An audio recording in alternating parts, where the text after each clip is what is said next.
BlogTalk Radio.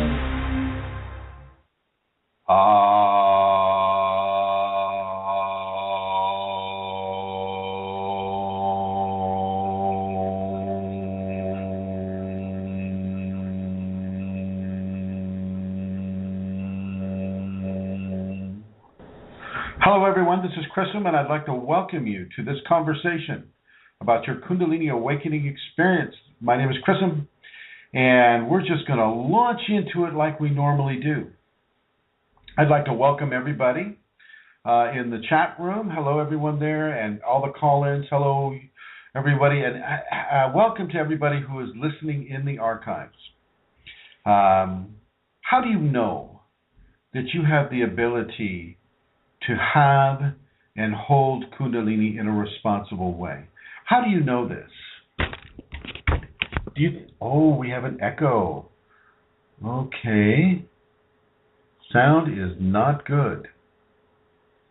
Let's see here. Is it still not good? Is everybody hearing an echo? Cole, can you write? Phil, Mary Jean? I'm going to wait here a little bit before we get too far into the show. If there is no echo there. Okay.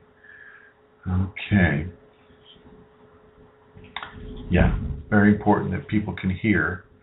No echo. It just sounds a bit tinny. Like I'm actually in a smaller room. I'm in the white room. Thank you, Tim. Yeah. You hear everything two times. Manisha, why don't you log back in? Log out and then log in again and see if that will help. I'm going to go ahead and move the computer onto my lamp here. I am in an echoey type of room. We have lots of call-ins today, and I would like to direct Santara's attention to the call-ins. We have a lot of people wanting to call in. It looks like have Santara, hello. Hi, Chrism. Yes, I see that. Are you doing that? Or are you gonna?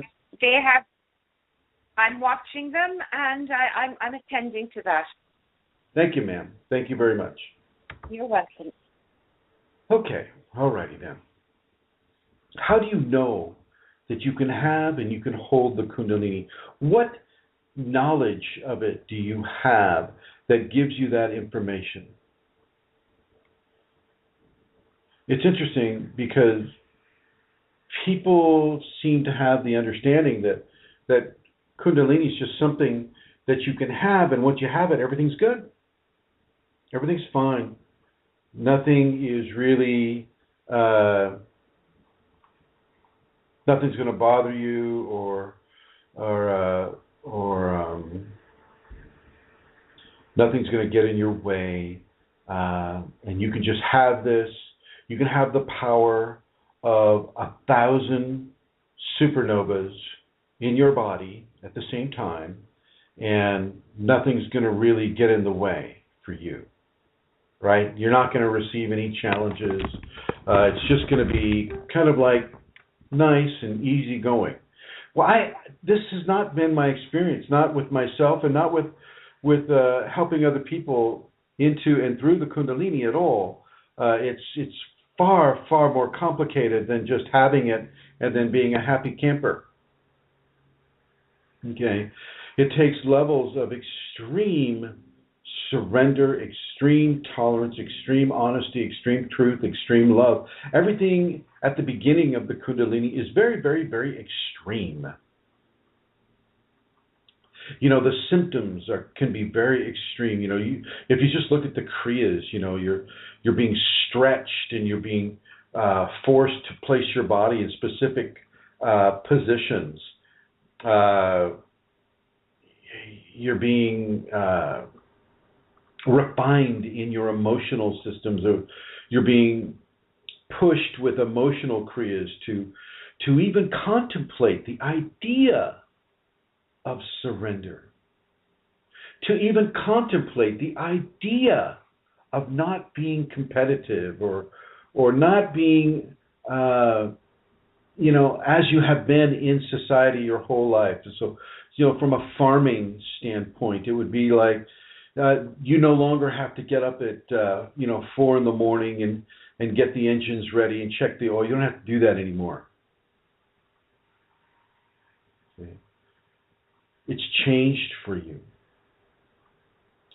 And if you live in the inner city and you're working at a restaurant or something like that, and the certain preparations that you go into to accept those job responsibilities, well, you're no longer doing that, or you're no longer having to accept that kind of responsibility anymore. With the Kundalini, you have to change. You have to be willing to change. I'm not sure those analogies work so well. Forgive me. But yeah, it's very, very, very important. And I'm going to talk to Vincent right now. Vincent, we'll talk with you later on about your mantra, okay? Don't worry, we'll be covering that.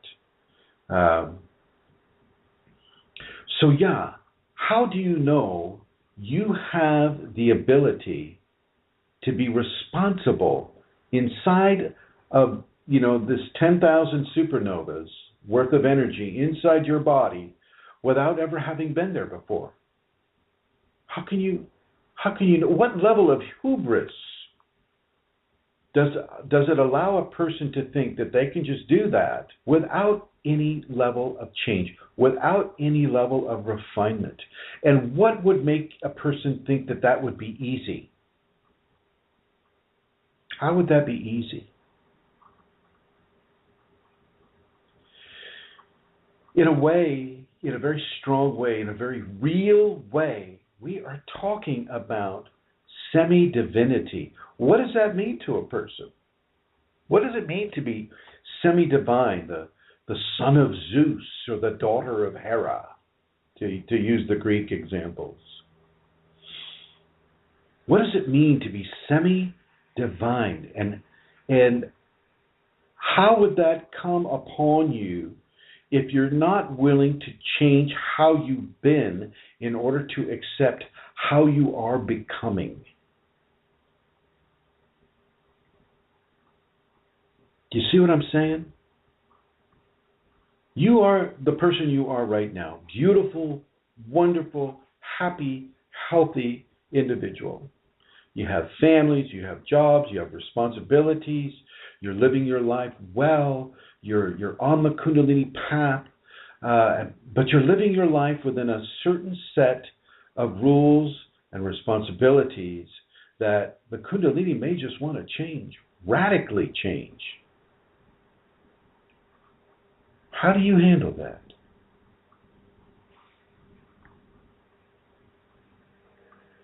How do you handle when the Kundalini says, well, you must start doing this now, and say it's something that you don't like to do? How do you handle that? Do you resist? Well, that's the typical thing. People typically just say, oh, God, I don't want to do. What I did early on in my process is, I heard about the Kundalini. I heard how bad it was. And I said, well, I'm skipping that. Forget that Kundalini stuff. I want no part of that. No way, no thank you, no how. And of course, that just drove me into it deeper. It just turned into it. I just sunk deeper into the Kundalini. It's like I was sinking into quicksand, into soil, and without a breathing tube, right? I had to learn how to breathe the Shakti. I had to learn how to let her breathe through me. And that's the only way I was going to be allowed to stay alive.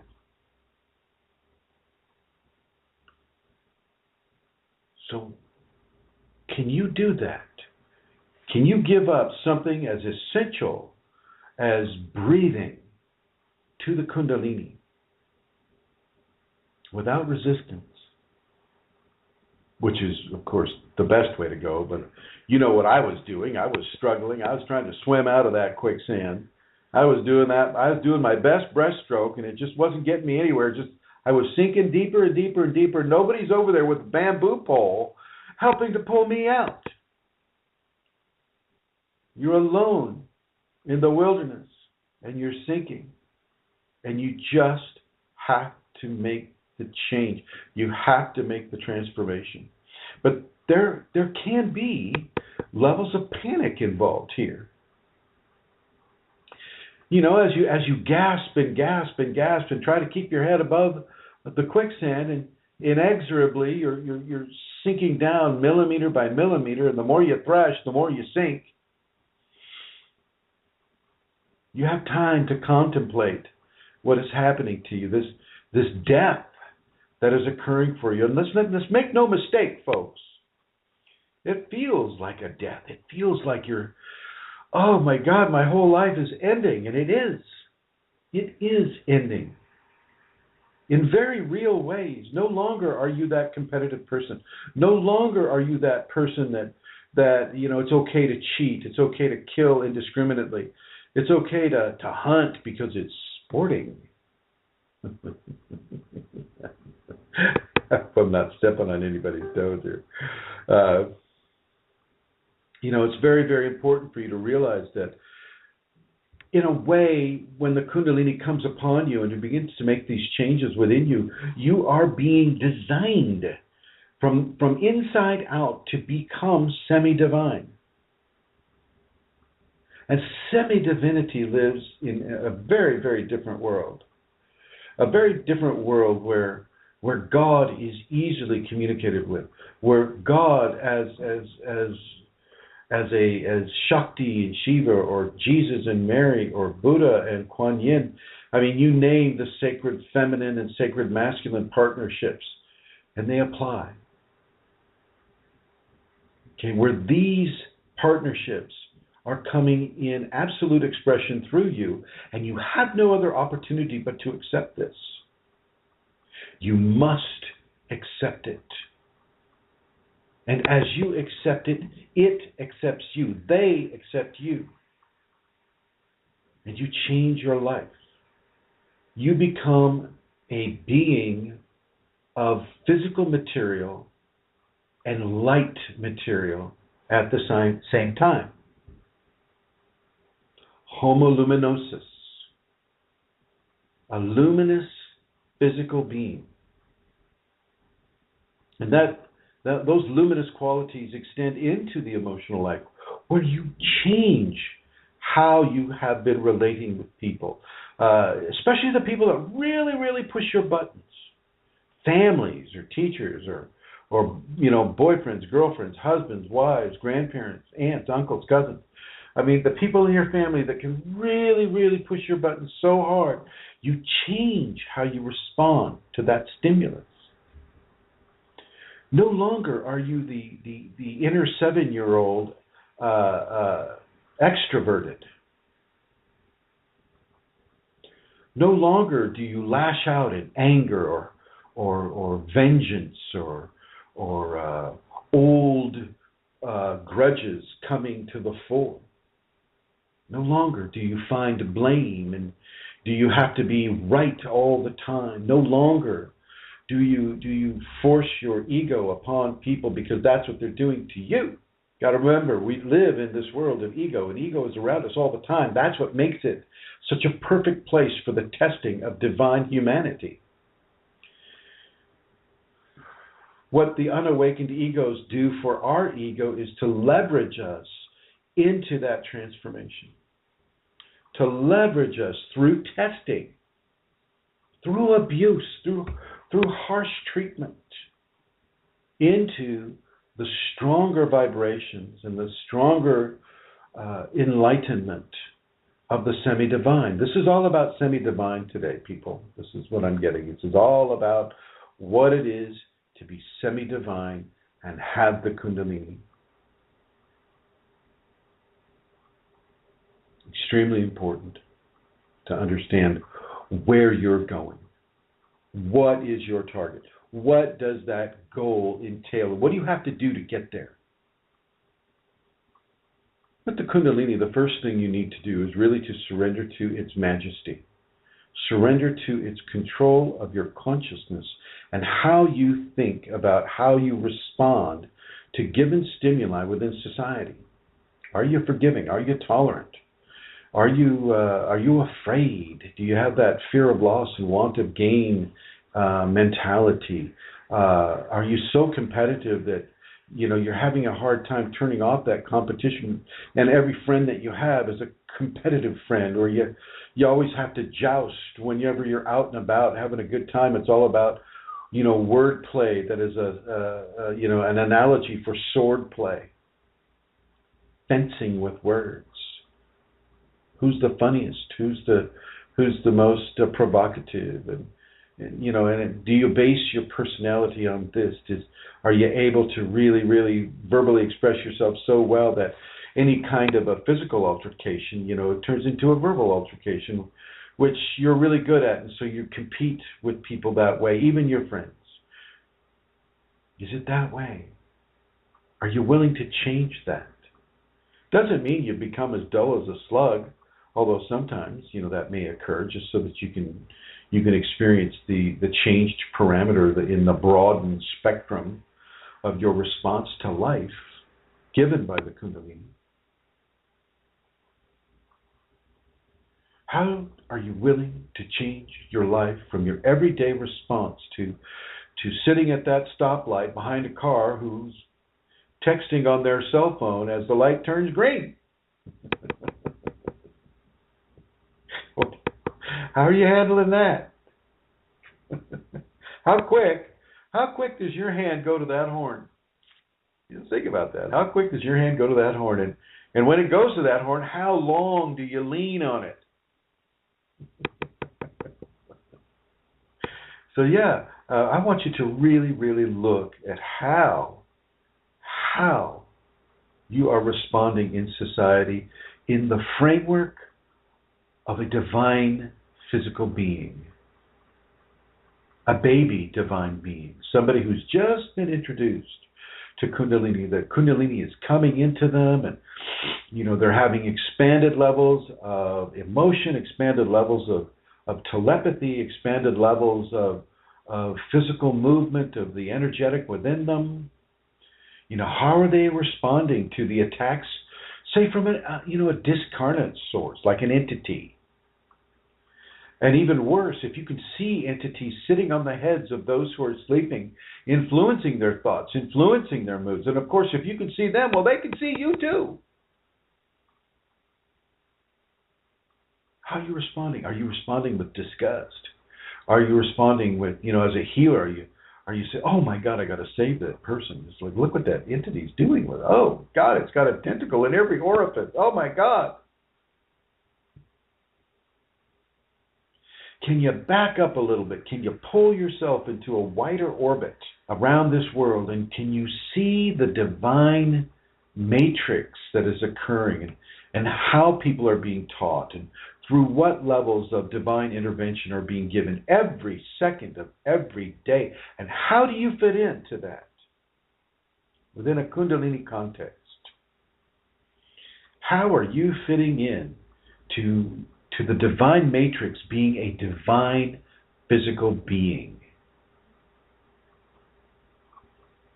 Do you have expectation that some of these changes just come up automatically, and that you don't really have to reach into it and dredge out your soul and replace it manually with these cares and with these concerns and with these expanded levels of responsibility and love and forgiveness and graciousness and tolerance and honesty and truth and joy and self-discipline and self-transformation, to name a few?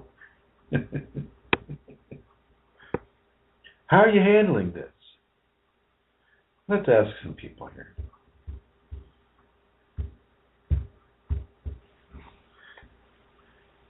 Hello, Santara. Hello, Chrism. Oh. Hey, Hi, how are you handling it? How are you handling it, my dear? Sometimes well, sometimes not so well.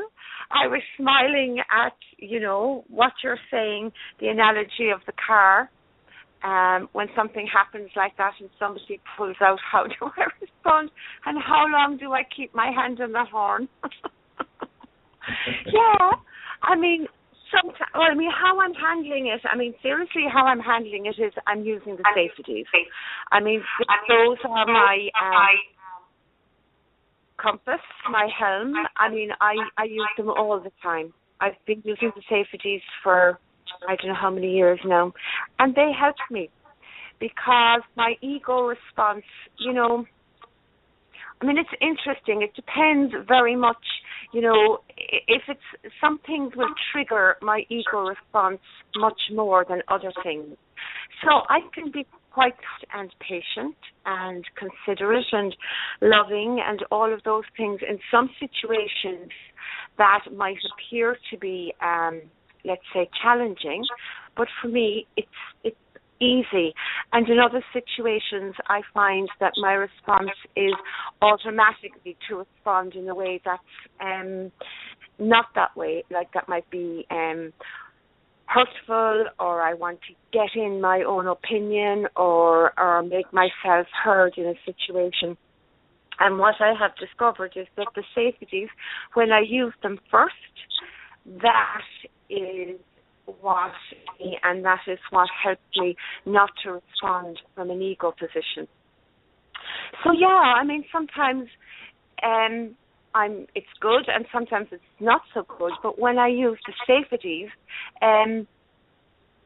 that's what saves me, Chrism. That's what helps me to respond differently. And yeah, that's it, really. Absolutely. Ask me something else if I haven't answered. Have I answered your question? I even forget what it was. Well, I didn't have for this one I did not have a set answer. I just I wanted your honest response. And the safeties are a good response. The safeties, because they are put down for logical, linear people, they don't cover everything, unfortunately.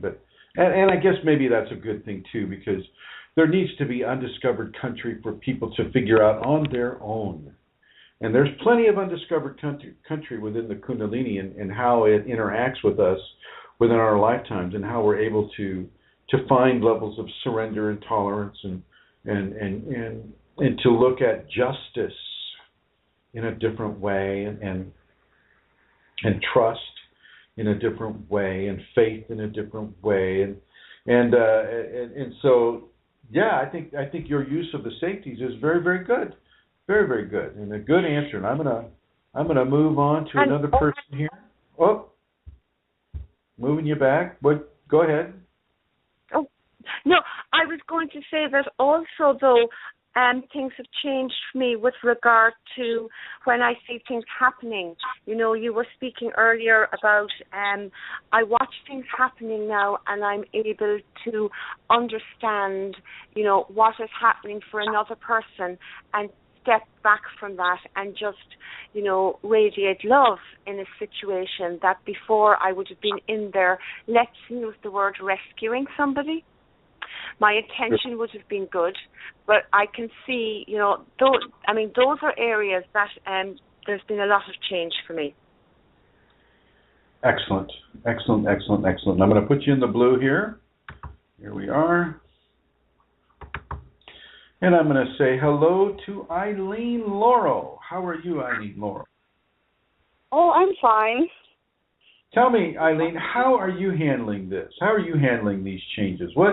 What changes have come upon you that allow you to recognize the divinity within you and to embrace the changes that the divine is making upon you? Oh, well, I don't do that well, actually.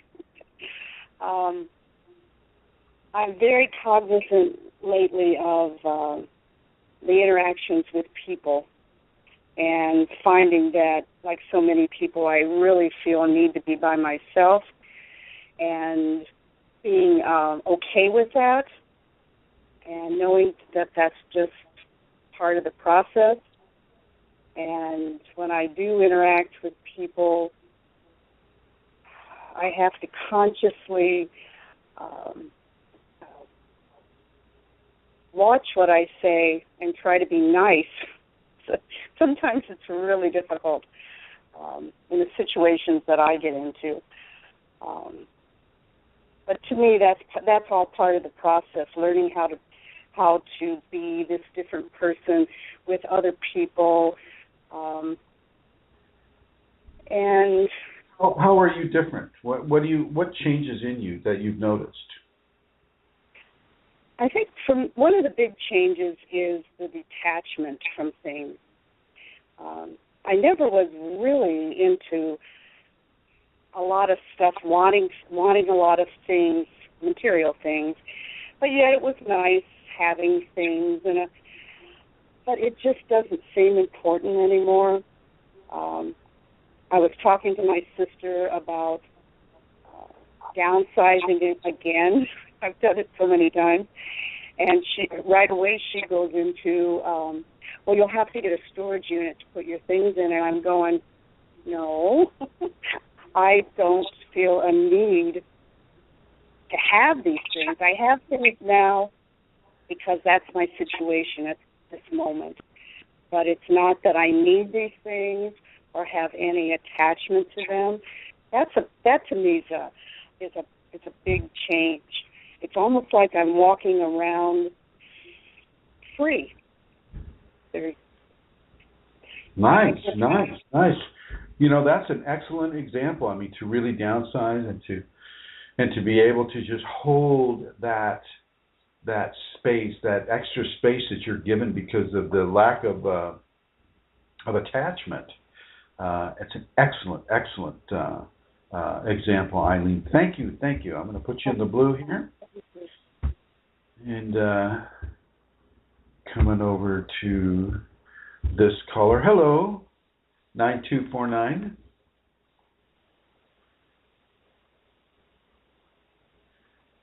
Hello, is this Brooke?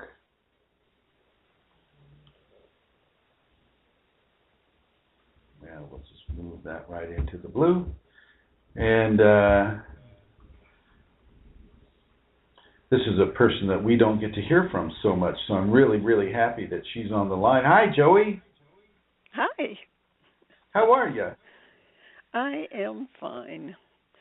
I've been enjoying Rosemary's company.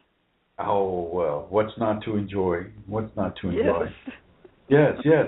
What changes have you noticed in your life that corresponds, say, with a divine invective to really manifest within you, a divine vector, so to speak, to really manifest change in you? What have you noticed that you have had to do in order to incorporate that or to surrender to it? What's going on with you? Being more aware of Kundalini, of goodness, of God, being more aware of that in my life, watching my thinking. I feel like I'm just at the beginning. I guess you're always at the beginning, but I just feel I need to make sure my attitude is positive. And in order to do that, I have to be more aware of God, of Kundalini in my life. And that's what I'm trying to do. That's excellent. That's really good. That is so amazingly important. To have a positive attitude about the changes that the Kundalini is giving you is so very, very important, and especially when those changes are difficult. You know, when they expose, say, a nerve within you that would resist. Yes. How self-discipline is a biggie. Yes, self-discipline is a biggie. And do you feel the results of that immediately, Joey? Do you typically feel the results of your positive attitude? I feel that the some of the negative is falling away. Some of the fear, some of the negative anticipation. I'm having less of that. Excellent. Well, I want to thank you, Joey. It's really good to hear your voice on the program. Thank you. Oh, thank you. And moving into the blue, and coming over to Her Holiness Rosemary, the Mother Superior. How are you? Well, I'm fine, and I'm sitting here getting ready for Saturday and Sunday in Expo, and thinking about your question. And I was thinking today about doing this work, and that's always wondering if I'm doing what she wants me to do. She being the sacred feminine. Yes, Shakti. Okay. And I mostly just, I think, follow from inside myself, like what ideas had come to me, and I just keep moving along, and that. But one thing, right before you connected here, what for me that you know about is the gathering with my sisters, in which I chose not to go, and that's happening. They're all traveling today, this Wednesday till next Wednesday. And that's probably, in an emotional way, is probably the hardest thing that I did. Sure. Because if you give people a little bit of background, you guys never miss a family gathering, right? Oh, nobody's ever not gotten there. 6 of us. We had no brothers, and we live literally coast to coast in 5 states. And every year and a half we get together, and once a month we talk on a conference line. So we've been doing that calling about 10 years, and we have probably 20 years of doing these about a week and a half. Well, about a week at the most together. And we what has fostered your decision not to go? Well, some difficulty that has existed with one of my sisters, but we've never really dealt with it, and because I think we just didn't know how, and I just saw how much whatever was within myself was upsetting her, and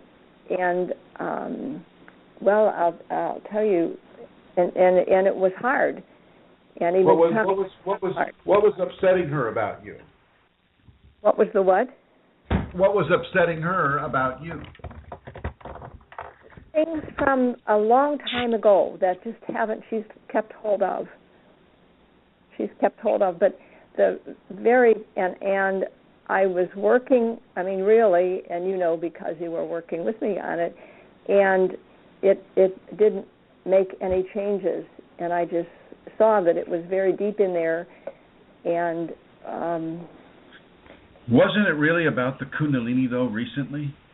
Oh, yes. I'm sorry. Yes, it was. It actually, what triggered all of this was a misconception of her openness to what I was doing that I have shared with her. That was my error. And so I had invited her to come to the seminar last year. And you also invited to come on to the radio show here. They've listened live to the radio show as well, correct? Yes, she has. Yeah. And I think this is a really good example is how you relate to family and as I brought up earlier, family pushes the buttons the strongest because we've been with them since we were children, and within a Kundalini context, in this semi-divine context, and the attitudes and the actions that we need to make in order to come and welcome that level of luminous consciousness within ourselves, we have to be able to help the family understand that we are who we are, whether they like it or not. Sometimes the teachings are difficult. Sometimes the teachings are not easy. And they're not easy for the family to have because they're going to be fairly intransigent. They want it their way. It's going to be their way, and you're just going to have to subscribe to their way like you always did before. Right, Rosemary? Sure. Right. The ways that we have, I'm sure for every family, they're just how you manage the best that you can to be loving and kind, and you just step aside and you make it work because you don't want to. That's just the way it is. I think, Chrism, the answer, what for me was I could see the impact of her negativity on me, and I'd love to share this, was in January, February, in which I tried again to help things, and the response was so harsh that night, and I kept doing the forgiveness practice, and I really thought I had succeeded with that. But I went to bed, and I may have shared this here before, and I woke up with darkness. I mean, not formed the evil spirit, but the darkness over my right shoulder and in front of me. And I'm jumping ahead, but I knew that I had attracted that by my response to my sister. I learned from that I'm responsible for the emotional field around me. There you go. And I know that I think I shared that, but I did dismiss that and stated my belonging to. Well, they said something to me that they belong to me. I think something like that, and I just nice. And I think this is I wrote something about this on one of the Facebook groups today. Is that the Kundalini will allow entities to come to you in order to test your ability to have and hold responsibly this level of power. They are corruption teachers, okay? And this entity came to you and basically said, this is yours. And basically, I guess, pointed you in the right direction, which is within. Yes. Within, to really, and what an amazing way of getting taught. What an outside of the box way that the Kundalini has of giving us these very, very important teachings. I want to thank you, Rosemary, for sharing that with us. It is something to be really aware of, my friends. Kundalini will test you and stretch you and torture you and cajole you and love you and support you in any way and in any combination of ways that it can in order to help you meet, one, your karmic responsibilities, and two, the responsibilities that you have in accepting the changes that are coming forward. All of these people that have just spoken have made some very, very, very good points. Amelia with the safeties and Eileen with the attachments, and Joey with the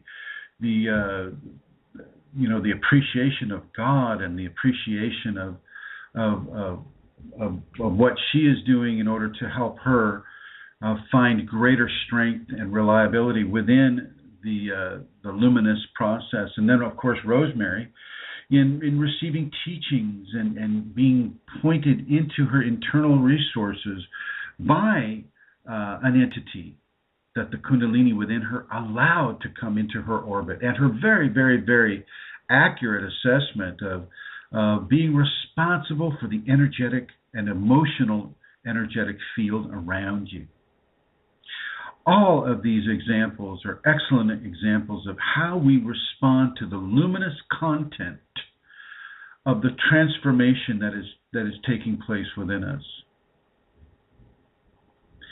And what level of respect do you give to the Kundalini?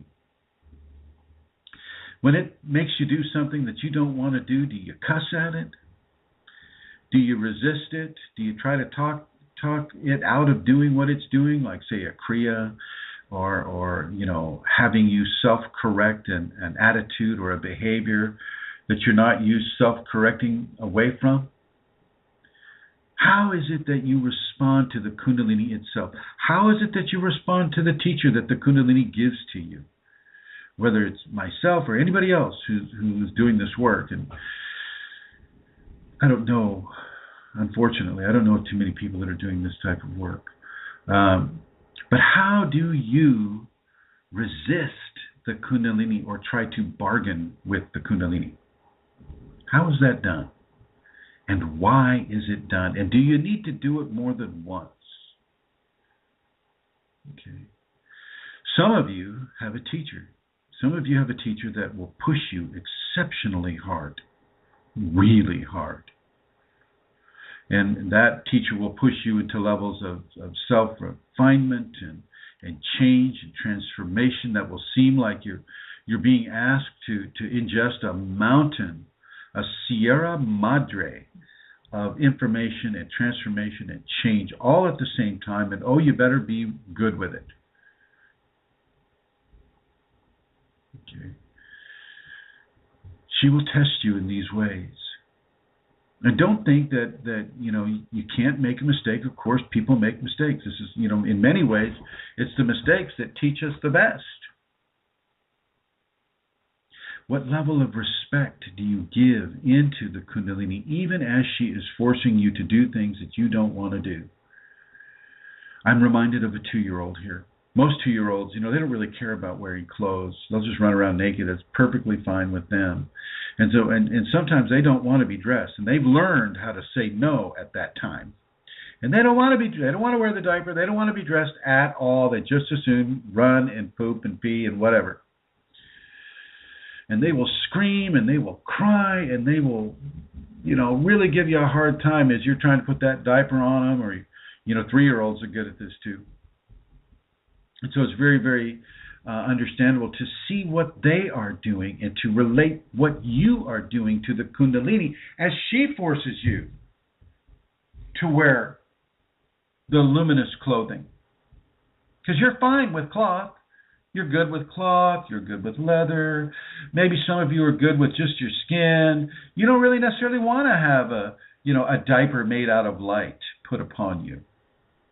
You don't want to lay down on your back and lift your legs and have her, put that diaper of light upon you. You just as soon, go about your way. You've got your nice sweats and you got your nice shoes and you got your nice shirt, and that's fine for you. You don't want to have to wear anything else but that. And then here comes the Sacred Mother saying, honey, come on, let's get it on. I know. Just relax. Come on. And she'll coo and she'll coax you, and then she'll just throw it on you. Anybody who is a mother that is listening to this knows exactly what I'm talking about. And some of the fathers too.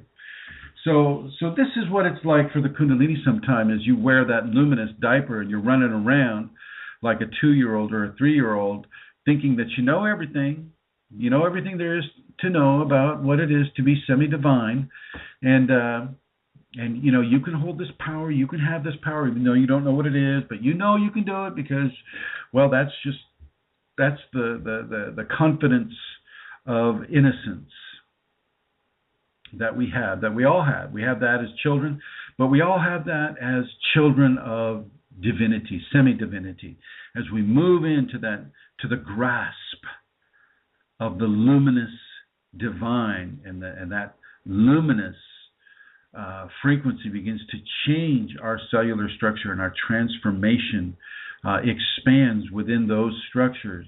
Well, we're gonna, we'll be running around like little 3-year-old luminosis children, thinking that we know it all, that we can do it all, and Divine Father, Mother, God, Kundalini is there to correct us. And we will resist that correction because we're so used to having it our way. As a matter of fact, we'll resist our corrections even more so than a little kid will resist the corrections that a human parent are giving them. We'll resist it more because, many of us are adults and we've been adults for some time. Hey, I've been alive so many years. I've been alive, 50 years, and I know how to live my life. I don't need some discarnate goddess, luminous or not, telling me what to do and how to do it.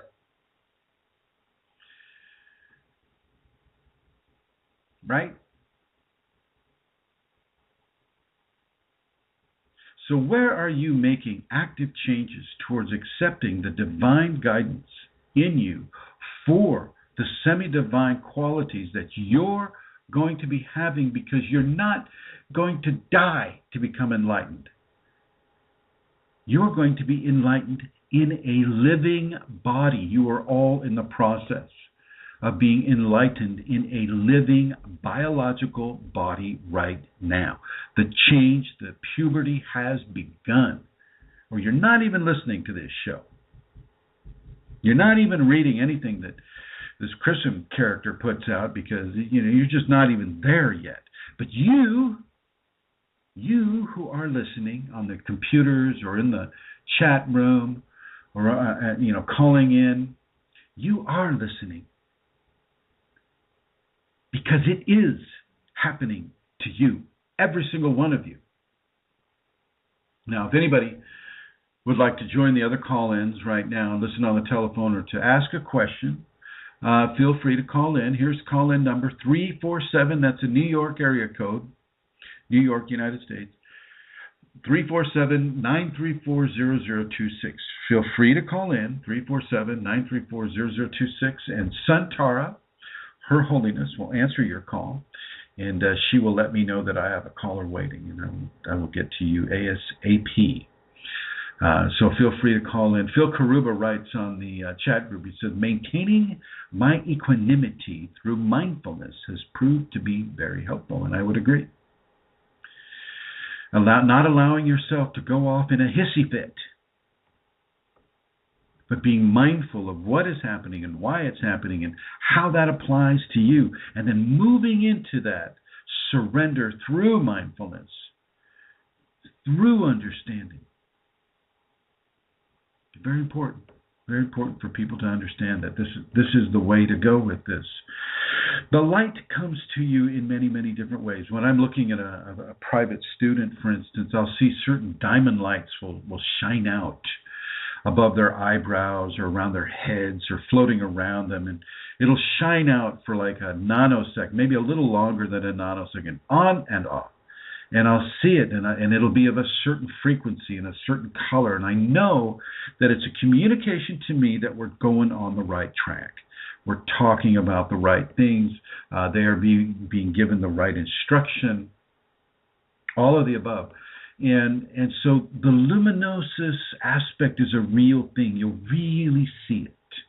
For those of you that have Kundalini and have had it for a while, you'll see those floating suns. They're like extremely bright pinpoints of light that have a consciousness of their own, and they hang out in your visual field, and then they just kind of move on. Not like an orb. An orb is very different. An orb is typically much larger and belongs to a discarnate entity that hasn't moved on yet. Okay, and typically you don't get to see those with your naked eye. Those are typically caught with camera flashes, digital camera flashes, and so they're very, very different from what I'm talking about. Kundalini phenomena typically is in your face or behind your face, inside your body, something that is very, very, very, very close to you, very much a level of intimacy with you that nobody else can partake of, just you, unless you're with another Kundalini awakened person who can see the activities that are being given upon you. Well, then it's typically just between you and the Kundalini itself. And you need to understand that. Becoming divine is not the easiest thing, even semi-divine, which is half. Okay, let's look at what it is to actually be semi-divine. Half of your body is luminous and within a Kundalini quality, and the other half is physical and material and is grounded to this earth, which means that you still need to eat, which means that you still go to the bathroom, which means that you still, have skin and have hair and eyes and major organs. And yet it's not like a linear cut straight up the center of the body and one half is divine and the other half isn't. It's mixed in to the body. Every cell might be cut in half. And so you begin to shine in a way that other people do not shine. Extreme levels of charisma, extreme levels of knowledge sometimes, extreme levels of physical activity at times, extreme levels of expression, creative expression, or work-based expression. Extreme levels will come to that person that has the Kundalini and that has half of their being entering into a luminous evolution. That's what's happening here. It's no longer about winning or losing anymore, because you've won. You've already won. And you've lost at the same time. You've won yourself into the spiritual illumination, and you've lost the focus on just the terrestrial mindfulness.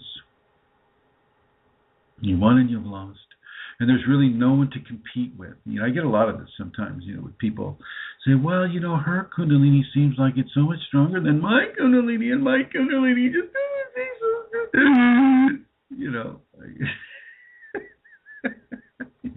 it's like I just put my head in my hands sometimes and going, oh yeah, here we are. Kindergarten all over again.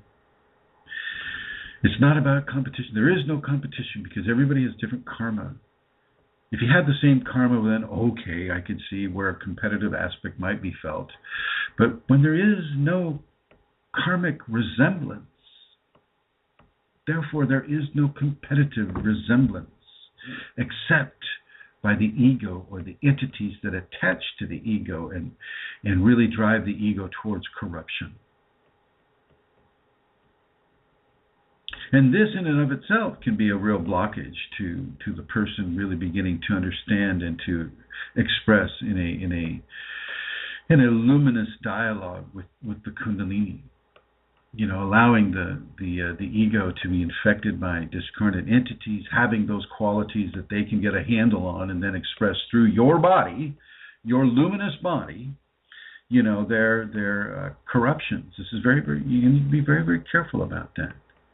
And so, as Amelia said, you stick to the safeties. You stick to the safeties. You stick with the safeties, and you just let the safeties guide you. You forgive yourself. You forgive other people. Heck, you can even forgive those negative entities. You just forgive everybody and everything that is doing its best to corrupt you. And by doing that forgiveness, a handle for corruption is lost for those that would corrupt you. Okay? You need to understand this. You are becoming a refined body of light. You may come back into another life experience, but you'll come back with the luminous qualities intact within you. So you'll be a baby of light. You will have agreed to fall behind the veil of forgetfulness. So you won't know what you are. You'll have to relearn all of that information all over again. This could be what's happening with some of you right now.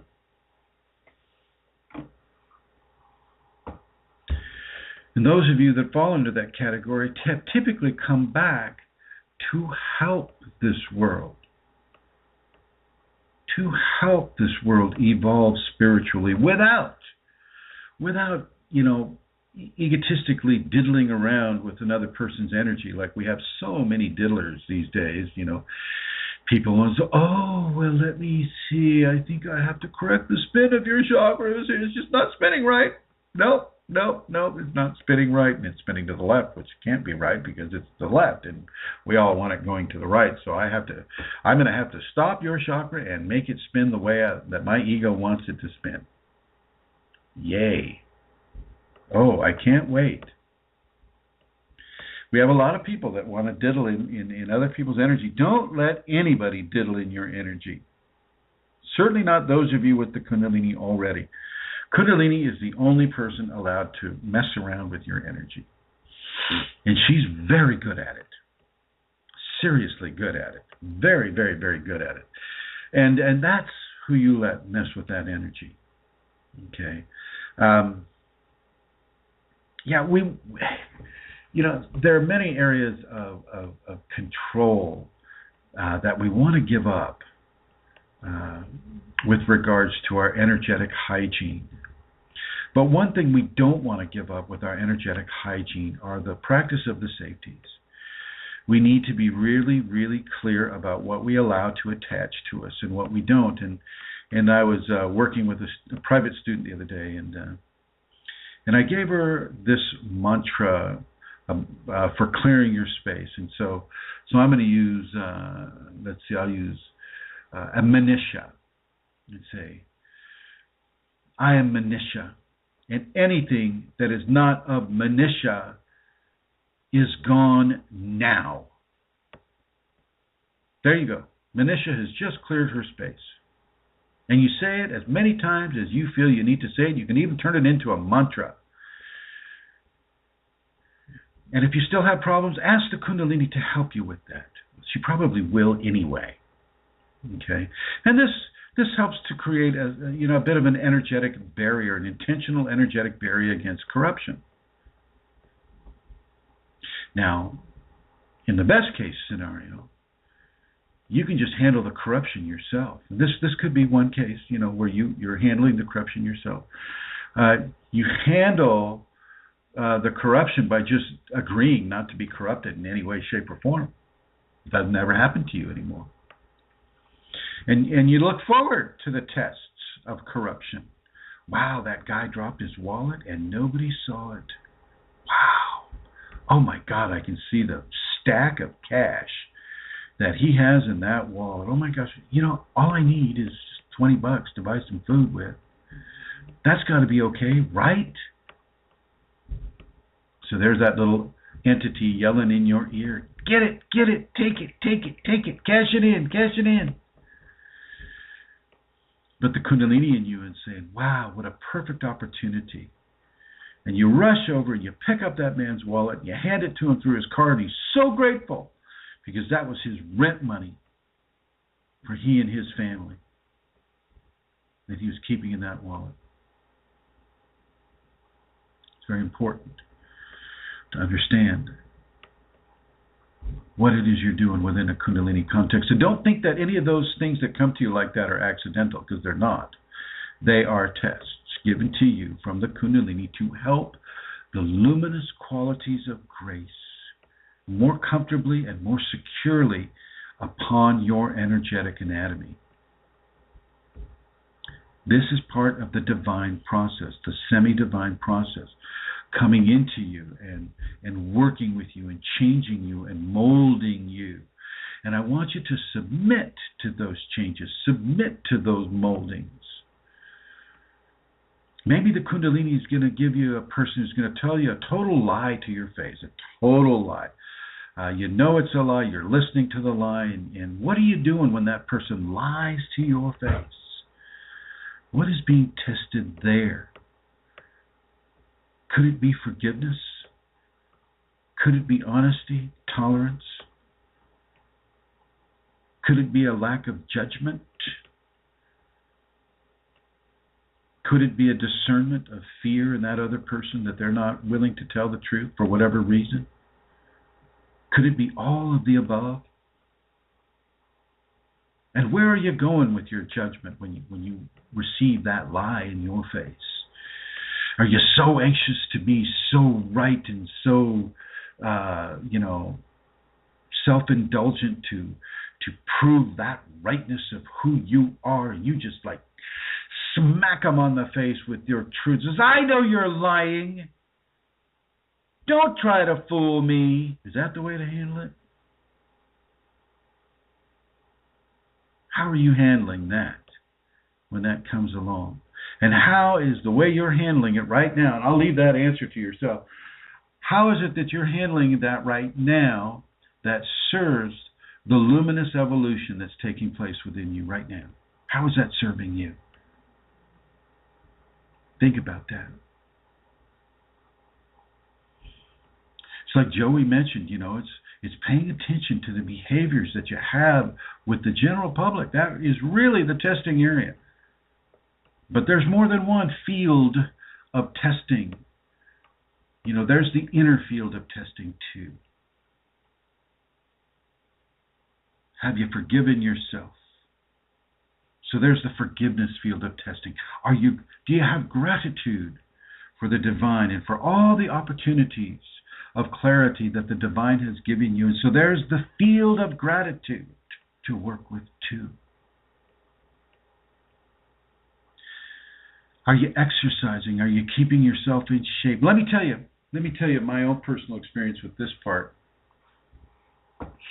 You know, for years, you know, most of my day would be sitting down, working on a laptop, and teaching people all over the world about the Kundalini, right?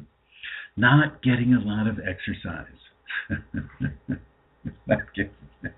I'd have students come over, and I could still jog around the track, and I could run up the bleachers and down the bleachers, and around the track, and then up the bleachers and then down the bleachers, like you see the football players doing.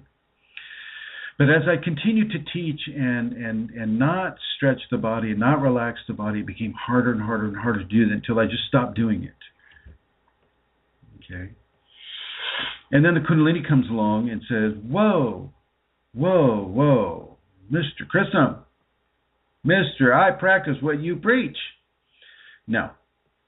And so she knew where my compassion levels are very high.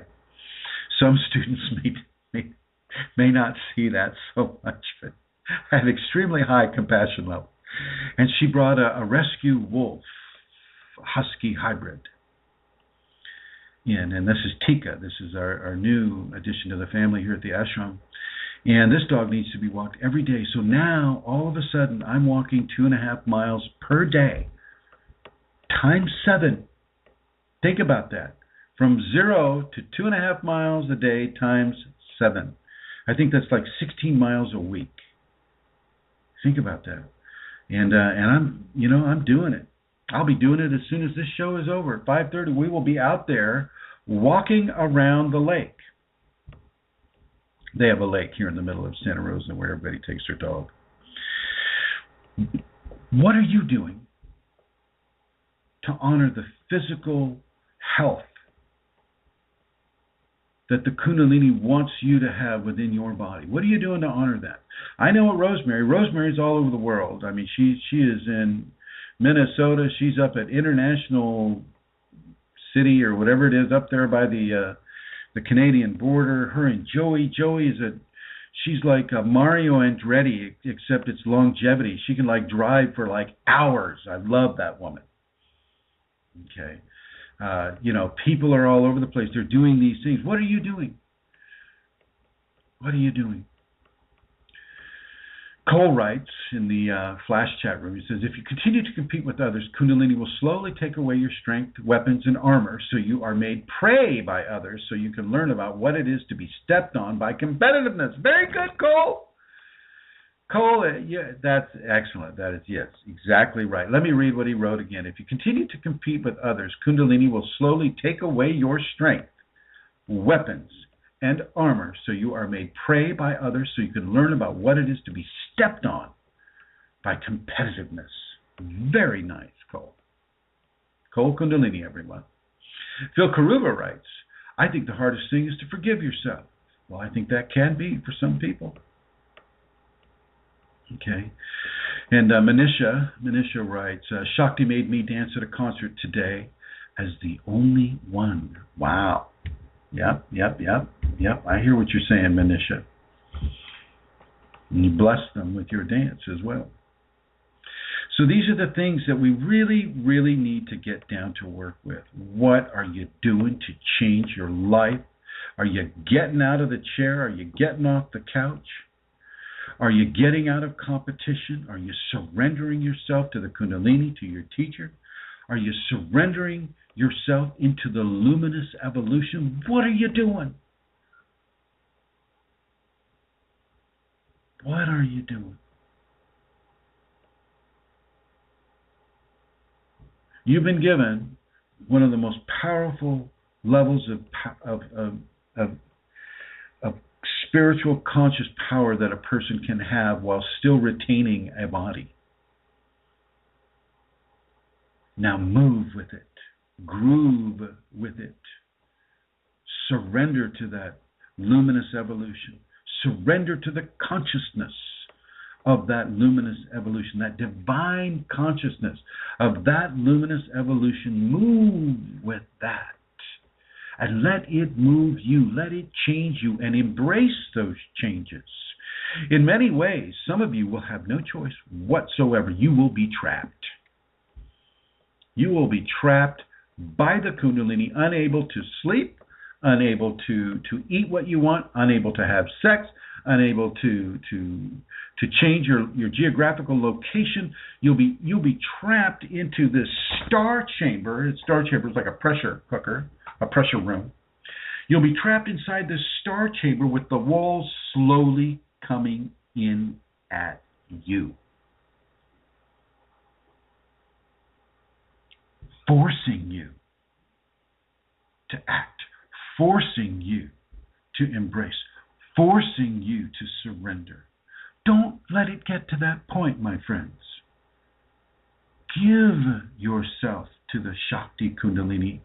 Give herself to the teacher she's assigned you. I don't care if it's Gautama, I don't care if it's Jesus, I don't care if it's a Mexican jumping bean. Give yourself to that teacher. Learn the lessons of that Mexican His Holiness Mexican jumping bean. Give yourself to that movement from the within, that movement of a living, conscious life form inside that being that's causing it to move around, which is exactly what's happening in some of your tailbones right now. Give yourself to the teaching of the butterfly, to the teaching of the eagle, to the teaching of the serpent, to the teaching of the tiger, of the wolf, of the human being, the luminous evolution that is coming into you. Give yourself to this Shakti teaching. Every day, every minute, every second of every day.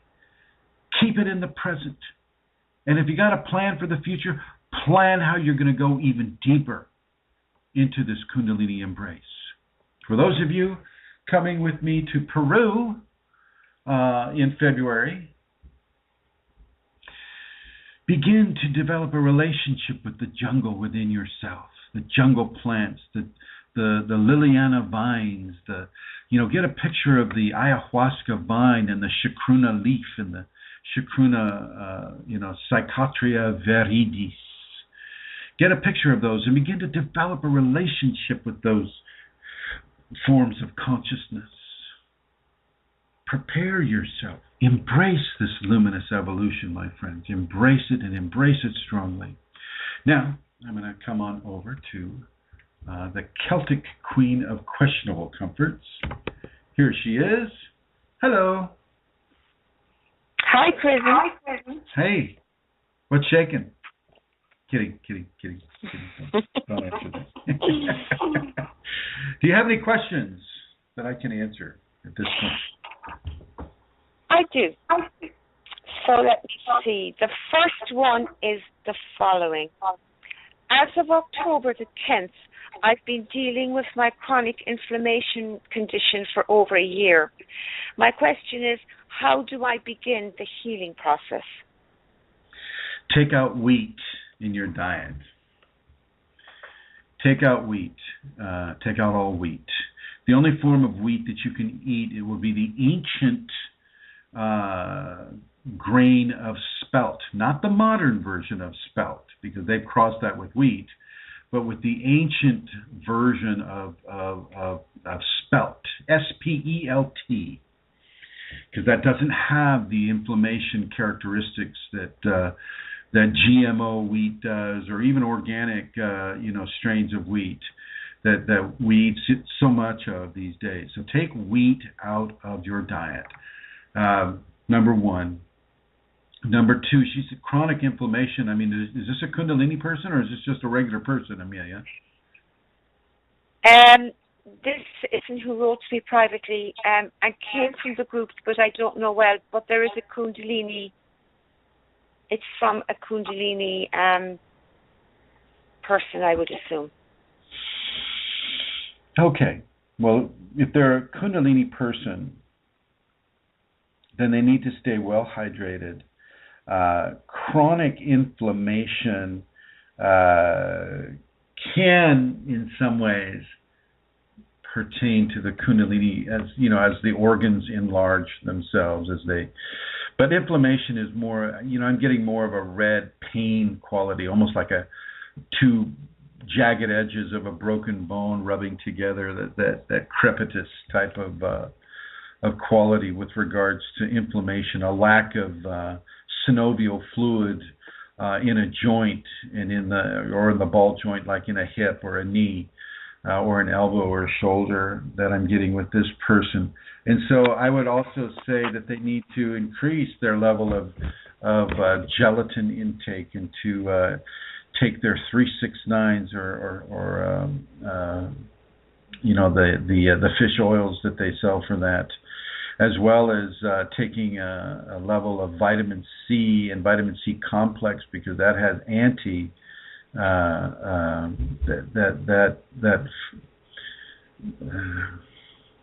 that fights that kind of a response within the body, the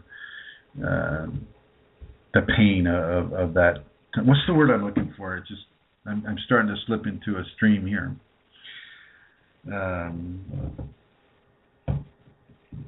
Anyway, and they also, looking at this person, they have maybe a bit of a couch potato mentality. They need to get up and move. And I think the inflammation was the word I was looking for. The inflammation has grounded their exercise abilities to some degree, and I think they really need to get out and begin to do some yoga stretches and to breathe into each yoga stretch. So if you're just like keeping your knees straight and you're bending over and you're extending your fingers towards your toes, just that stretch, you stay there for at least 3 minutes, breathing slowly in and out, in and out, in and out for at least 3 minutes, but you can go for 5. If you can go for 5, go for 5. And then do a very, very, very gentle, non-repetitive yoga routine, and make sure you hold both sides of the body for an equal amount of time. And you do that. This person could benefit greatly from doing that. They could also benefit greatly from levels of Qigong at 3 a.m. Not that they will do that, but they need to get up at 3 a.m. and get outside in the morning air and do those Qigong moves. Once again, these Qigong moves, some of them can be fairly repetitious, like having your arms at your waist and then inhaling sharply through the nose and lifting your arms up at the same time and then bringing your arms down. Well, if you have inflammation in your shoulders and your elbows, then that's going to be that could be hurtful. So you may not want to do that at the beginning. So there's that. There's some outside to inside applications of getting, of having some resolution, with that type of a pain. Now let's go inside them here. And I see levels of resistance that they've been having to the Kundalini, and the more you resist the Kundalini, the harder it's going to get. And so they need to embrace the Kundalini. I see that they're seeing Kundalini as a causation of some of these illnesses or these pains, and they need to realize that it is they themselves that have caused this type of pain to come upon them. This manifestation of inflammation is often a result of diet, is also often a result of taking medications that damage the endocrine system in such a way that synovial fluid isn't produced, not eating the kind of foods that are anti-inflammatory, such as the spelt or just rye bread or rice bread, RICE bread, You don't have to eat wheat all the time, which is so pushed upon us in our societies. It's like Wheaties, right? Breakfast of champions, blah, blah, blah. You eat some of the ancient grains that people used to eat, like amaranth, eat chia. These types of grains are very, very nutritious, actually far more nutritious than wheat. It's very important for people to understand that. And it looks like Atlanta Seeker says curcumin and tart cherry extract supplements help inflammation. Well, there you go. Curcumin and tart cherry extract supplements can help with the inflammations, but not so much with the resistance to the Kundalini. If the Kundalini wants this person to get up and move, well then they're going to have to cross a Rubicon, so to speak. This was exactly what happened to me. Let me tell you what happened to me. Right before I left for England, just a few months ago, is when Tika the dog came into the home, and so I was walking literally with her for about a week before. So I went from 0 to 8 hours in front of the computer helping people with Kundalini to walking 16 miles in a week, and that did not agree with my knees very well at all. And if you talk to Amelia or Manisha, who's with me there, Amelia, Manisha, and Magdalene, and Hannah, Mr. Chrism was looking for the elevators. Mr. Chrism was whining and complaining. You mean there's no escalators here? I have to walk up the stairs. I don't know if you've seen the tube. What do they call it there in England? The underground. The underground. The tube. The Yeah, big the underground. Yeah. They've got these tremendous long staircases that you have to walk up, and if you've got a bad knee, well, hello, hallelujah, it's going to hurt, and it's going to hurt. So yeah, that's what happened to me, and I had to cross that Rubicon. I had to go into the pain. And of course, Amelia's giving me healings, Manisha's giving me healings, Hannah, Magdalene, other people are giving me healings, and helping me with it. So I really am appreciative of the Kundalini community and how willingness and compassionate they are and healing oriented they are to really help me with this. And when I came back from Europe, I went right back into. Actually, no, I rested. I rested for about 4 days, and poor Tika, she couldn't do too much during those 4 days. But I rested, and then I started doing it again. I was compelled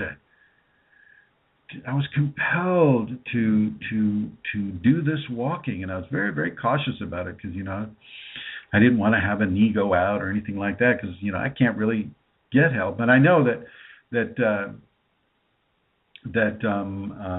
Josephine, she really worked hard to get me on this Obama thing here in the United States. So, because he's fining everybody that doesn't sign up for his version of health care. And so, I got fined $600, because of this healthcare thing. And so Josephine rushes over. She's a nurse, and she sets it all up. And I get on the healthcare thing. And so I suppose, they would give me a toothpick for a knee brace and call me healed and released.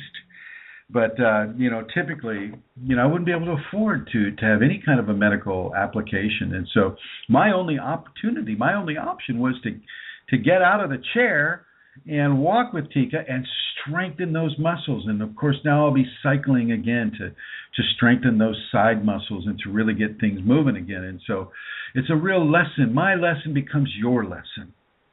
My lesson becomes your lesson. And you get off of that chair, you get off of that couch, and you get out of that bed, and you get going, you get moving. And this is what the Kundalini has pushed me to do, regardless of how many people need to be helped with the Kundalini. If you don't pay attention to your own Kundalini, well, then you're not helping anybody. You're not helping anybody.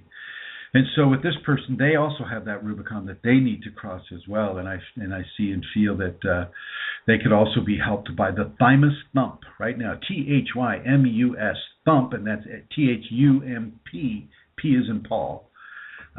So the thymus thump would also help them, as well as any of the tapping things, anything that gets the endocrine system moving again. And I would also have them look into oral iodine if that was something that they're not getting in their diet. So there you have it, said Tara. Thank you for your patience. Thanks, Chrism. He also asked, could he or should he get outside to heal? Get what? Outside help, besides doing things himself. Should he go for healing? I suppose, as long as it's not Reiki or Theta or, any of these weird, bizarre, self-aggrandizing healing modalities, if it's a real thing, sure. Okay. The next question. Hello, ma'am. I wanted to ask about the spinal sweep. I have seen videos of Chrism on spinal sweep, but what happens after spinal sweep? It's not mentioned in the videos. I mean, after the spinal sweep, does our DNA start changing and the process of chakra clearing and removal of blockages happen? I'm reading it exactly as it was written. Thank you. Well, what happens after the spinal sweep is the mothership comes along and you get beamed up into this really beautiful beam of light, and then the aliens take you apart and begin to spin your chakras this way and that, and then they replace you on the soil of the earth and say, you are now enlightened. What do you think? Does that sound right? Of course.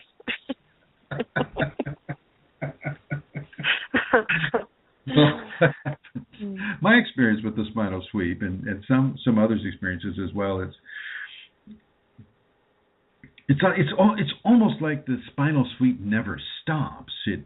It comes up like a huge tidal wave, and it takes your energy up and it merges your energy with the divine. And once that divine merge has been completed, it never goes away. Never goes away.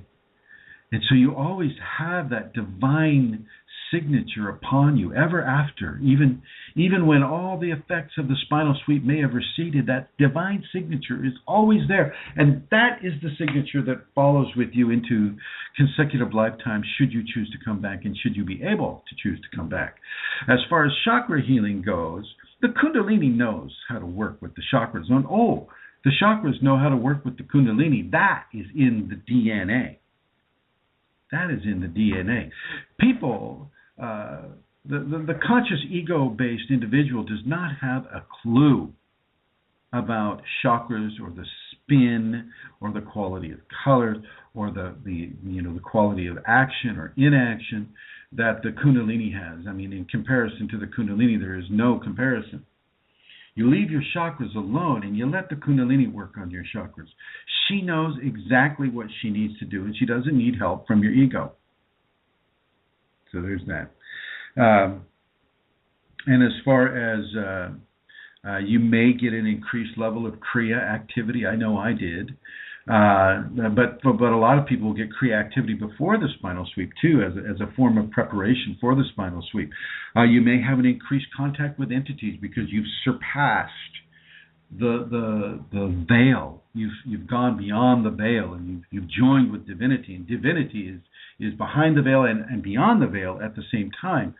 And so you could have a stronger level of entity response as well, and so you get to deal with that from a divine sensation. In a way, I really feel like my karma didn't allow me to have a teacher, and so I didn't get to revel and to enjoy the interaction with entities, knowing that I had a divine signature. Oh my God, that changes the equation so drastically. When you know you have a divine signature and the entities come to you, it's just like it's simple. It's funny watching them try to scare you, watching them try to corrupt you. It's just like it's literally it's like those Keystone Cops movie. I mean, it's like Keystone Cops coming at you, with Charlie Chaplin and his funny little mustache. And so I didn't get to have that. I had to have it. in different ways. But the spinal sweep never stops in its effect upon you. It is always going, and it will heal the chakras. If it allows you to have the choice to resist, then you can resist, and you can keep eating that wheat or whatever it is you're eating, and you can have that inflammation or whatever pain, and you can go to the Reiki healer or the Theta healer and partake of that $9.99 mastership bought on the web, and receive that vanilla Reiki or that raspberry Theta. Fine, do that. I mean, you probably don't need to. You probably don't need the entity attachments that can entail. Not say will entail, but can entail. But you don't need to. You don't need to, and you certainly don't need to for the chakras at all. And the spinal sweep, as to summarize, Centaur, the spinal sweep never stops. Once that divine signature is in place, it's there and it's working. It's not just there sitting like a rock in the middle of your heart. It's sitting like a diamond, luminous form of light that is beginning the divine transformation into the luminous being that you will become with the Kunalini. Over. Oh, that was lovely. Thank you. You're welcome. Okay, so the next, because the imprint is always there. Okay. So the next question is, hi Santara, please ask Chrism. I'm having a lot of amplification of negative emotions, lots of anger, sometimes a lot of purging, future worries. Small issues are amplified and out for days. My studies are disturbed and I have low blood pressure, eyes and vision, and I'm having lots of blue spots in the air. Basically, a lot of anxiety and joint pains as well. Sleepless nights and lots of carbs. Will you please ask on my behalf why I am not able to stick to a healthy diet? Yikes! That didn't come through very clear at all, Centaur. Are you really close to that mic? What's going on? It's cutting out. Oh dear. Okay, I'm holding it. Okay, I'm doing a test now. Yeah. Much better. Okay, I'm doing a test. Is that better? Well, how close is your mouth to the iPad? Can you hear me now? It's not the iPad, it's my phone. How close is your mouth to the phone? It's about 6 inches. Read it again, if you would, please. Thank you. I'm having a lot of amplification of negative emotions, lots of anger sometimes, a lot of purging, future worries. Small issues are amplified and I'm disturbed for days. My studies are disturbed and I have low blood pressure. My eyes and visions are affected and lots of blue spots in the air. Basically a lot of anxiety, joint pains too, sleepless nights, and a tendency to take sweets and a lot of carbs. Please ask on my behalf, why am I not able to stick to a healthy diet? Well, it sounds like diet is the least of your concerns, really. It sounds like you're resisting the changes that the Kundalini is bringing, and you're resisting them strongly enough that it's causing this person to really fall into a level of debilitation that the Kundalini symptoms can bring when a person resists it so much. As far as the diet goes, sometimes the Kundalini will cause you to eat sugar. Any sugar that you can get. She won't care. She will cause you to eat sugar. I see another possible wheat issue with this person too, with regards to their joint pain. But I think the joint pain is actually, in this case, the endocrine system being rewired and changed, and so therefore the synovial fluid is maybe in a state of stasis at the moment, or isn't being as circulated as much, she needs to be doing some yoga as well. And she needs to be doing the slow breathing into the yoga. If this is a woman, this person needs to be doing the yoga.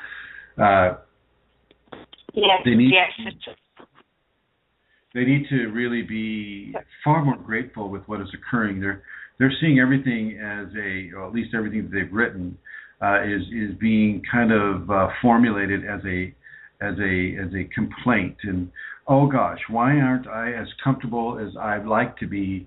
Because I've got studies to do, and I've got this and that to do, and oh gosh, I know I shouldn't be eating sugar or carbs, and yet here I am eating sugar and carbs. And are the carbs organic? Are the carbs, is it wheat? What are you eating that is not healthy for you? And is the Kundalini compelling you to eat this stuff? And if it is, you got to eat it. You got to pay attention to that. Levels of comfort. Looking at this person's heart, they have expectations of comfort that are really maybe unrealistic. This person needs to realize that they're in a level of change, a monumental change, and that there is going to be discomfort. And oh yes, you may have to live your life at the same time, but there are levels of discomfort that you're going to need to tolerate. She needs to really get into a hot bath, really hot bath with some baking soda in it, maybe about a cup of baking soda in it, and to soak in that for a while.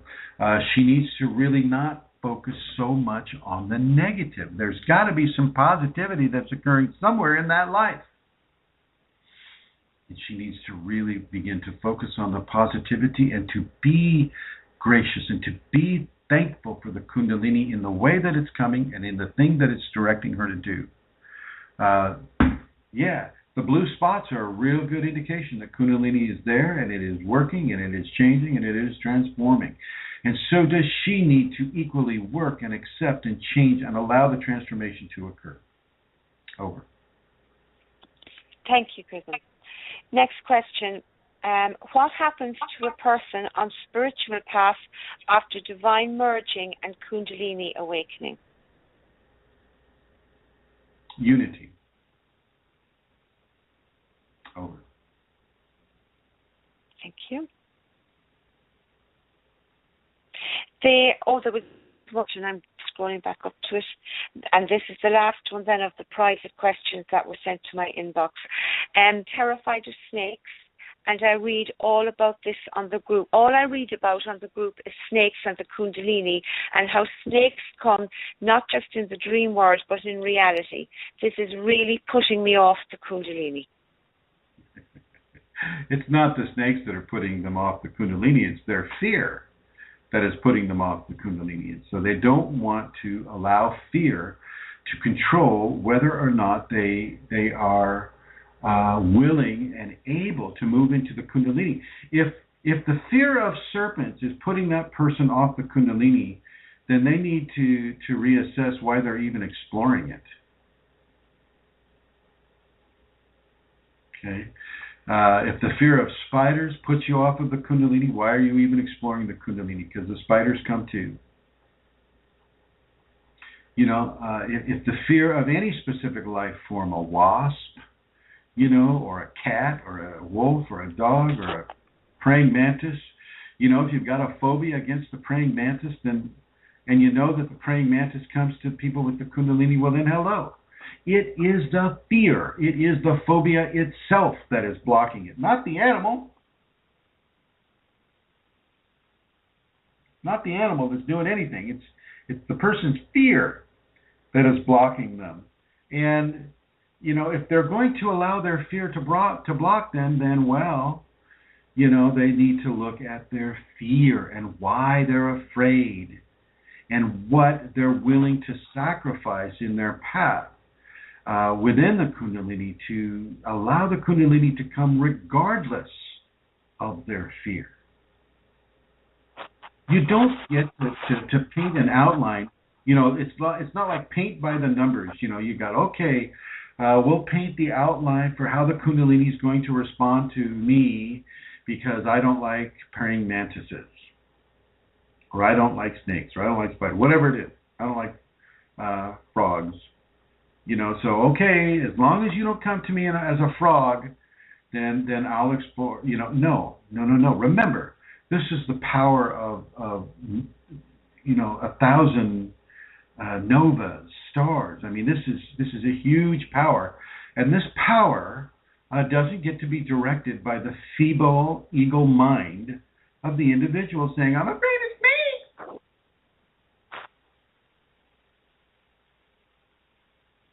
This is the ego mind that is trying to direct the show.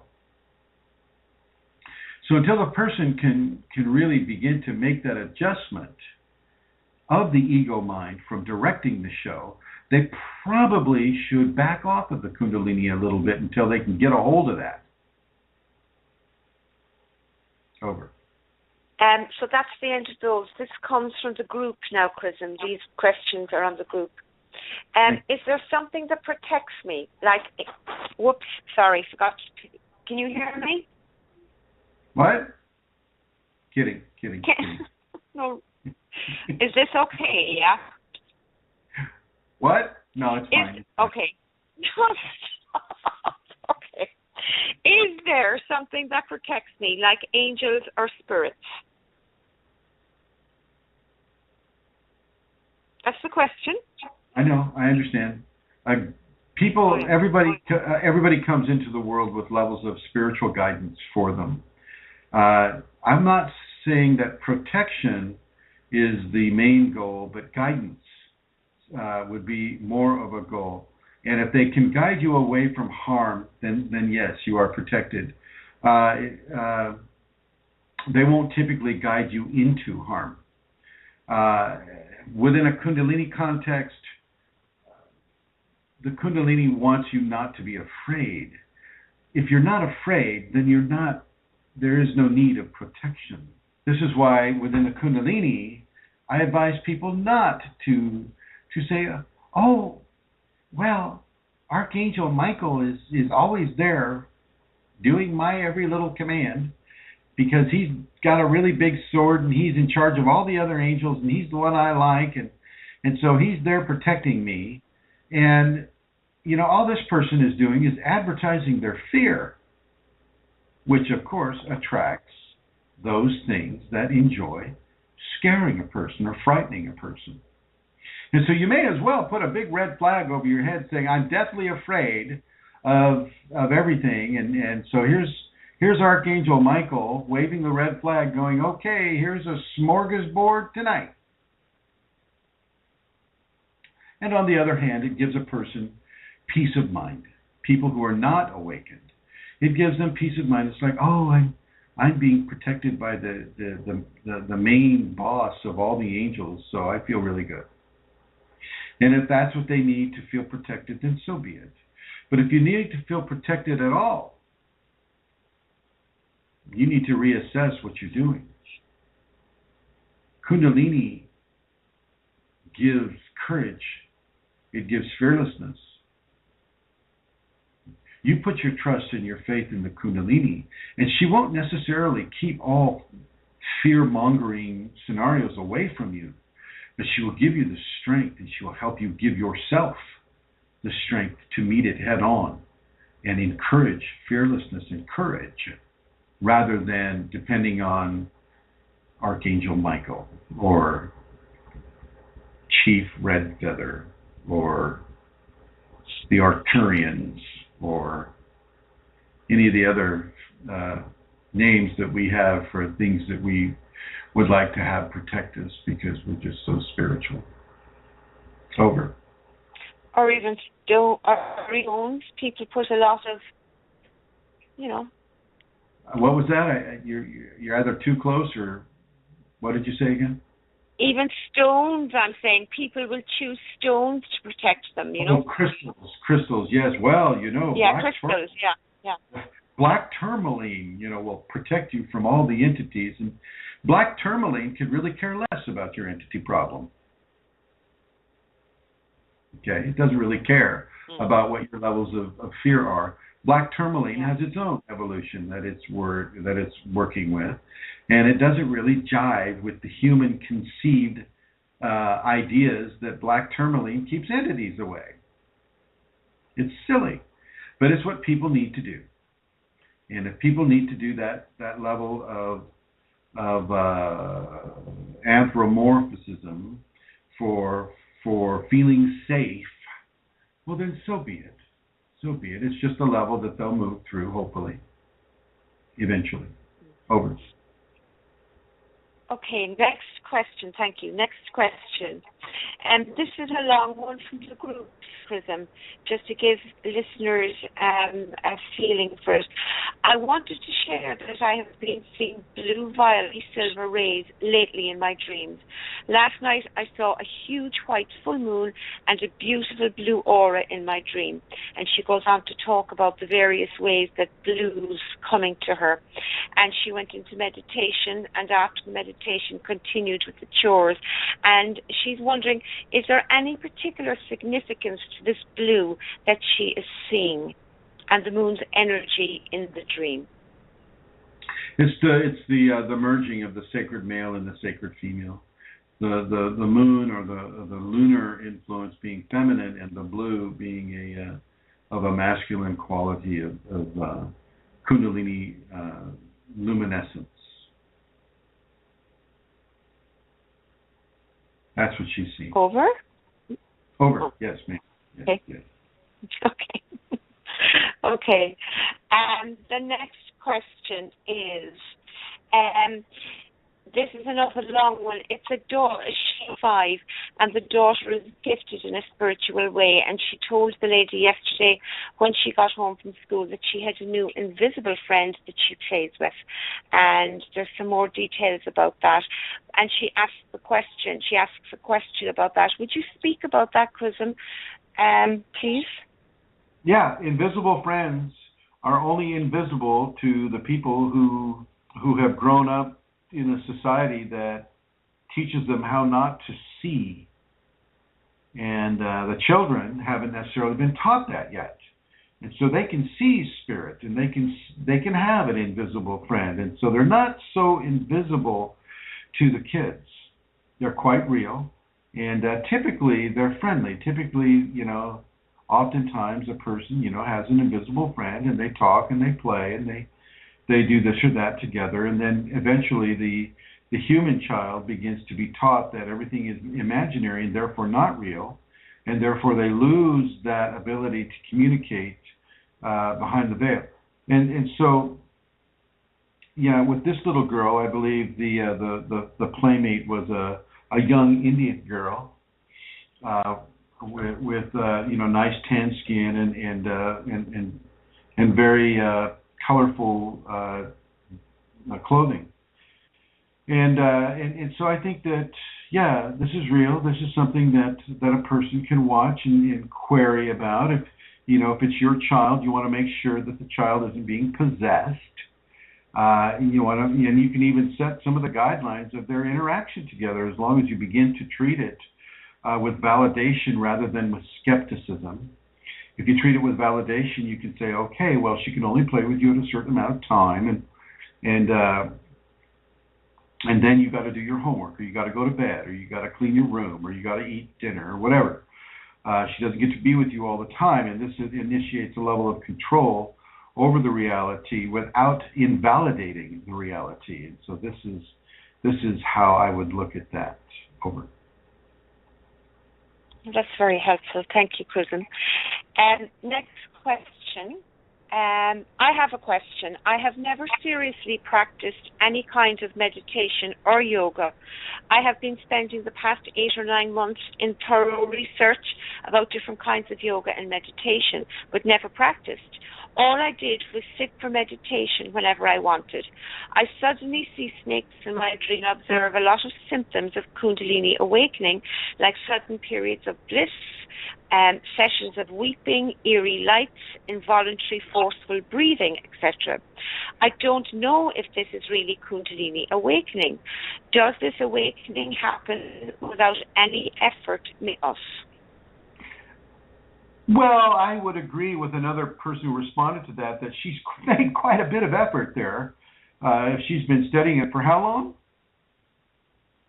8 to 9 months in research. 8 to 9 months of study, and then I think she put in the amount of meditation, the amount of focus, the amount of mindfulness, the amount of internal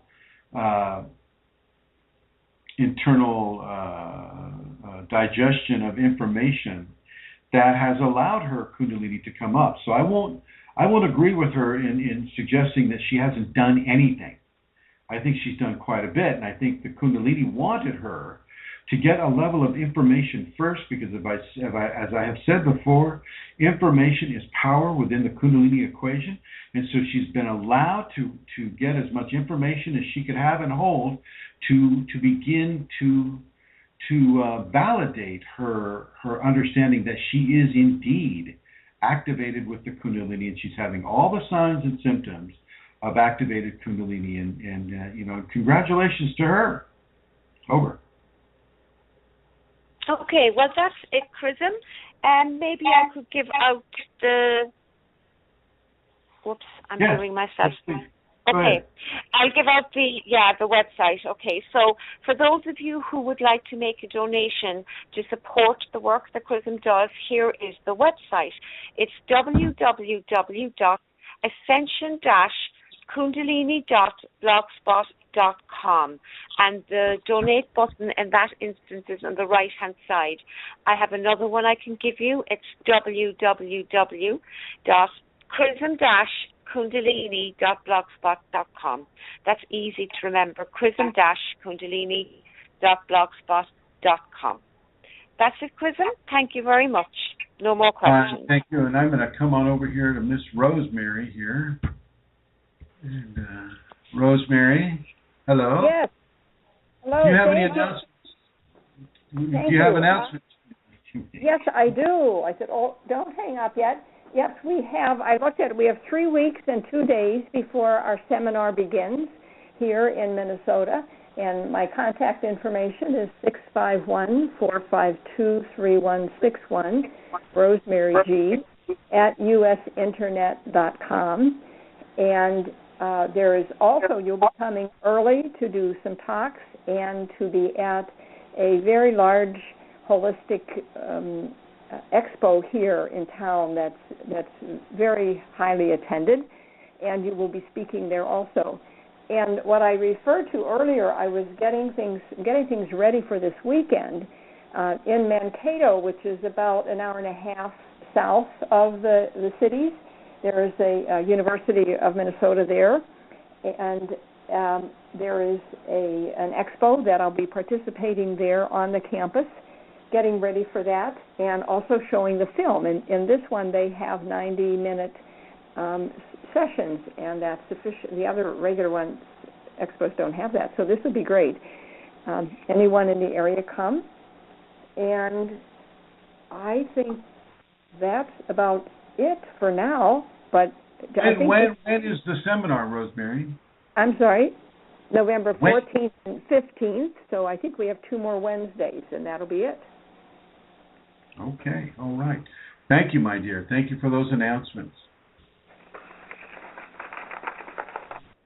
And I would like to thank everybody who has been listening.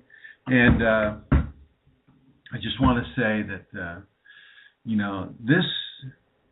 all of these questions and the subject that we're talking about really tie in together with the acceptance of the Kundalini luminous evolution occurring within you. See that light. Surround yourself with the light, the deep dark red of the sacred feminine and the deep dark blue of the sacred male. Find a bracelet or a ring. You'd wear the ring on the right, the blue on the right and the red on the left. Remind yourself constantly and surround yourself with these colors. Allow them to manifest outside of you in as brilliant and beautiful a way as they manifest on the inside of you, as they represent the different halves of the body. the sacred male and the sacred feminine, the two that are one and the one that is two. Really begin to develop an understanding and a surrender to this equation, this evolution that is occurring within you.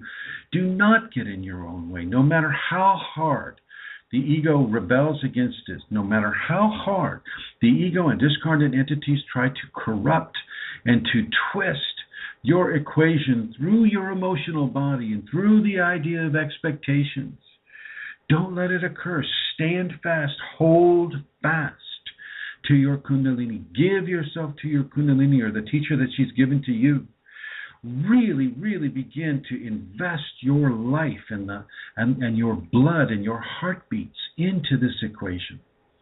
This you do get to take with you. This comes with you after you pass into death. This is immortal, and so is that part of you which is merged with the Kundalini. You get to take this with you, folks. Do not think otherwise. So invest yourself into this. The kingdom of heaven is within you right now. And that king and that queen, empowered equally within you, are calling to you, asking you to join with her and him. So invest into this. Surrender to this great, majestic force within you. Always look at any actions that you're given to do for their moral, ingredient that is given within them. You'll always know whether you're being infected by an entity, by the level of morality that is given, and whether or not anything has even asked permission to be in you. You'll always know. You'll have, and you know, don't be afraid, but caution is not fear. Don't be afraid to question what's going on within you. Some lies just take longer to expose. And we all come from a society that is festooned with entities. You look in the Twin Cities, and it's like every other person there's some sort of a channeler wanting to become famous, or a Reiki person. And so really begin to separate the wheat from the chaff. I know I'm just brimming with Bible things here, but just really begin to accept that separation and allow that the knowledge and the discernment that comes from that separation to feed your understanding of truth and the broadening spectrum of truth that is developing within you by the Kundalini. You're a very, very special person. Very special and very needed on this planet right now.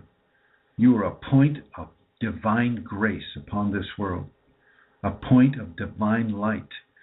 And let that knowledge carry you forward. Let that love for humanity, love for the environment, the animals, the sky, the water, the earth, love for this planet, and love and validation for the divine within you help you to invest in greater and greater ways into the Kundalini that's activated and awakening within you.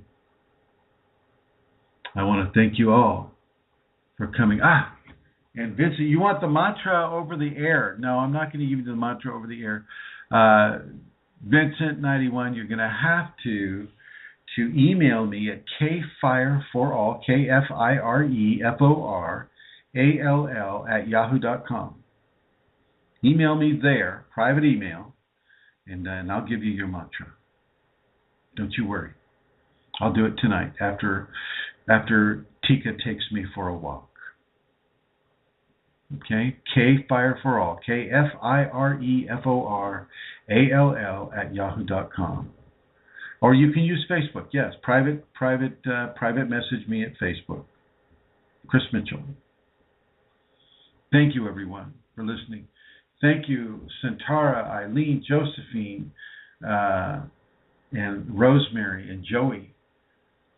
Thank you, Alana Seeker, Manisha, Mary Jean, Phil Karula, Tim Ashworth, Vincent91, and Cole Kundalini. Thank you all for participating in this program. Good night.